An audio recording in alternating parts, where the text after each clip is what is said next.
What's the haps? I'm Meroka, and today I'm going to be taking a quick look at They Breathe by The Working Parts. This is a recent release on Steam, however this has been around a few years before. This actually originally launched on Xbox Live Indie Games back in December 2011. It has been through the greenlight process and now makes its way onto Steam. So we are going to dive in as this little froggy and have a look. For there is no options menu, this is where we begin the game. Pretty much in the game. If I press start, I'm playing this on a pad because obviously it was designed for the Xbox. It's probably going to play better like that. We have no options. We can pause the game, we can quit the game, and we can restart the wave. So if we swim down, the gameplay is kind of broken up into a series of waves. So as we swim deeper, we'll get to waves of enemies and things will happen. And this is a game about a frog. A frog who needs oxygen to survive underwater and will do so by eating bubbles in a kind of a Sonic the Hedgehog kind of fashion. So as long as you keep grabbing the bubbles, you're good. Air is basically the equivalent of your health in this. Your frog will, if I don't eat any bubbles for a while, I will slowly turn brown and wither away. And in this underwater environment, I'm not the only one competing for such bubbles. See these guys, for example. But I can throw them into the bubbles and they can get some oxygen and they can do a little better. See, they start to go brown. I'm probably going a little brown now. Probably grab that one. And then if I can... There we go. If I can get them enough air, I can save my froggy friends. So we've got this kind of a weird sort of underwater ecosystem kind of thing, and different things feed on different things and rely on other things for survival. These guys clearly need me to save them because apparently these frogs can't swim. I don't know. There are, actually, as it happens, only two other notable creatures down here, it seems. There's, like, moose and jellyfish. And as bizarre as that seems, that's what's down here. And all three of the creatures, frogs, moose, and jellyfish, sort of interplay in this strange fashion. Here's one of our moose. Let's give the moose a run around. Moose is also dependent on oxygen. If the moose gets any bubbles, he'll be okay. If he doesn't, he will eventually drown, which is probably the most effective way to deal with the moose. I don't know of any other way to deal with the moose. So eventually he's going to wither away, and there we go. And you will leave me a big bubble. Thank you for that. Wonderful. So eventually, that was a wave. After each wave, we sort of start scrolling a bit further deeper, and we'll go deeper and deeper and deeper down to the bottom of the ocean, and fight a boss at the bottom, which just involves lots more moose and jellyfish. And honestly, there's not a whole lot more to it gameplay-wise. It's pretty straightforward. It's all in all about, yeah, you get that. Go save yourself, frog.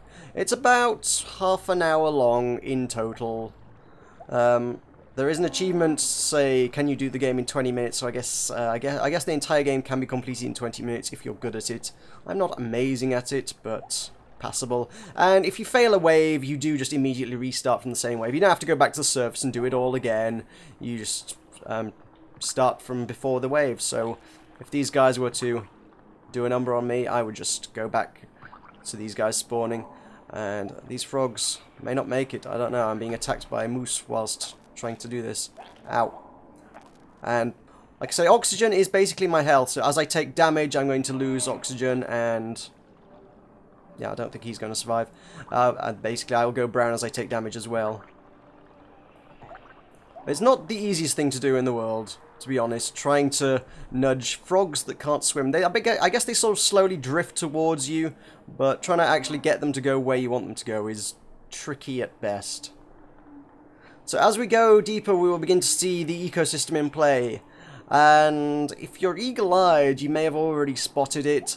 Basically, a moose is comprised of a jellyfish and a frog. Oh good, now we've got some poisonous ones. The green bubbles...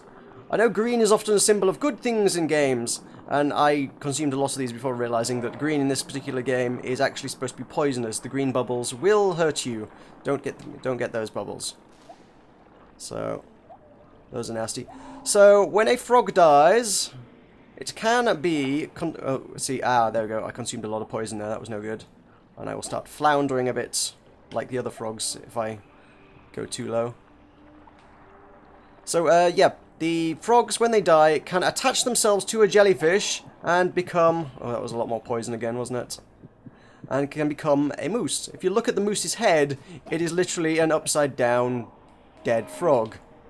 It's a bit surreal, which I think most of this game is a bit surreal in that regard.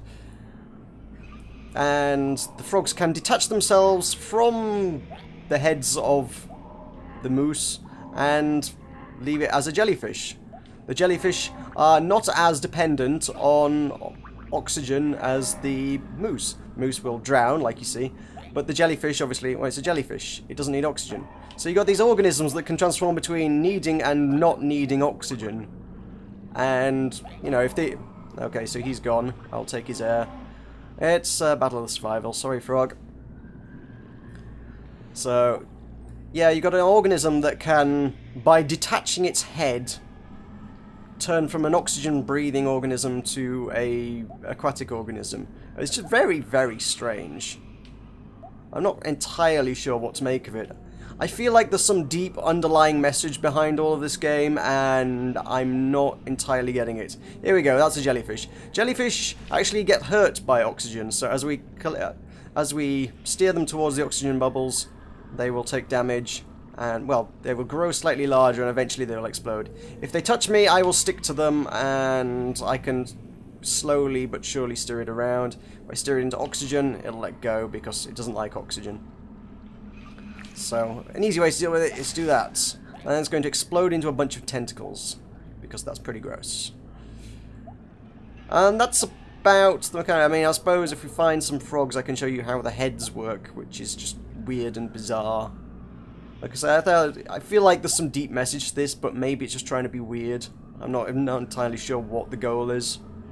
It's atmospheric, definitely, I'll give it that. Oh no, that was possibly a bad choice. I need to steer it towards bubbles.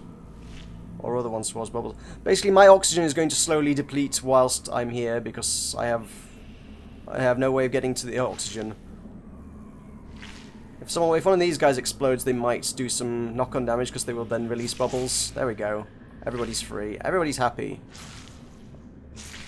See, that worked. There's a bit of a chain reaction when there's a lot of jellyfish around. There are also tentacles galore as well. So, that's a bit tricky to dodge. It's just weird is what it is. That's all I can say for it. Because I can't figure out what else it's about other than weirdness. If it was about actual, genuine aquatic creatures, maybe there'd be something to it, but the fact that you've got these weird, transforming moose, jellyfish, frog, hybrid things, I genuinely don't know what to make of that. That just seems so very, very unusual. So if I can deal with this, we will finish the wave and I can move on. There's a nice bubble for him. Let's finish that off. Boom. Wonderful. So next wave. The camera will eventually, there we go, begin to pan down, and we'll head down into the murky depths of the ocean. So as I say, the game is extremely short. You're looking at about half an hour tops. If you're really good at it, 20 minutes. And I think that any replay value that the game does have is going to come from, like I say, being good at it or not being good at it. There are a bunch of achievements to get, which are based on how many frogs can you rescue. There you go. If you were paying attention there, you'll see that dead frog head got transferred from one to the other. There you go. It'll just swap heads, and now it becomes dependent on oxygen and can drown. Whereas this one now doesn't. I don't know. It's a bit weird. So make sure it grabs that, and there we go. That one's gone. Good.